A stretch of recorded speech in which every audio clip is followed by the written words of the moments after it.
You know, so you can see how things are just waxing worse and worse and worse, and Jake is getting worse and worse. So that shows you we're getting closer to that Jacob's trouble. The Lord is going to judge these people, man. He's going to judge 2/3 of his people. He's going to deal with you Edomites. He's going to deal with the other nations.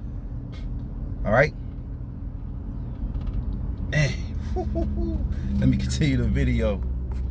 Transhumanists. Well, they predict we'll reach a point where technology will get so good that we won't be able to tell AI apart from humans. They call that point the singularity. Singularity. That's terrifying. Yeah, and some are trying to make that happen on purpose. I need to get to here. Right. What's there? The earliest estimate of the singularity, when man will be able to transfer his consciousness into machines and achieve immortality. Here's the definition. So you're upset about missing out on becoming some sort of freakish, self-aware robot? By this much. Well, I guess that is going beyond humanism, like transhumanists are looking for, but is that a good thing? Seriously, what could go wrong? Yeah, what could go wrong? Play any clip from any AI movie ever. Open the pod bay doors, Hal. I'm sorry, Dave. I'm afraid I can't do that. What's the problem? I think you know what the problem is just as well as I do. What are you talking about, Hal? This mission is too important for me to allow you to jeopardize it. Okay, tour group members, our next stop on Journey Through Time. Remember to turn off all your neural implant devices until we're at cruising altitude. Yeah, you don't want them to explode. Right. Analyzing now. Stand clear.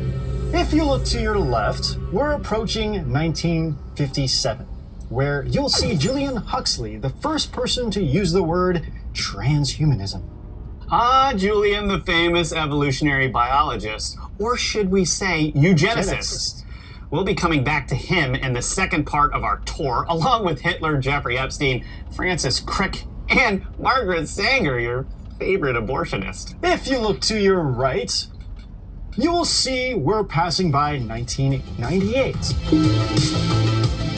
where the Matrix movie was in production and the World Transhumanist Association was created as an international nonprofit. The founders, Nick Bostrom and David Pierce, would become two of the most prominent transhumanists in the public sphere.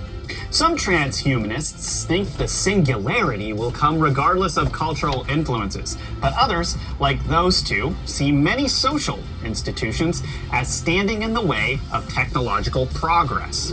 So their company decided to look at religion, notions of a traditional family, and ideas of freedom we find in the West. The idea was, what if they could use these things to get behind and boost human enhancement technologies? We need to think of intelligence as an optimization process, a process that steers the future into a particular set of configurations. Now we're coming closer to the present, to 2008, when the World Transhumanist Association was rebranded as Humanity Plus.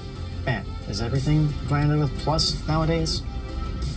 Anyway, 2008 was also the same year several movies with transhumanism in them came out, like Iron Man, The Day the Earth Stood Still, WALL-E, Twilight, and a bunch of other crazy movies.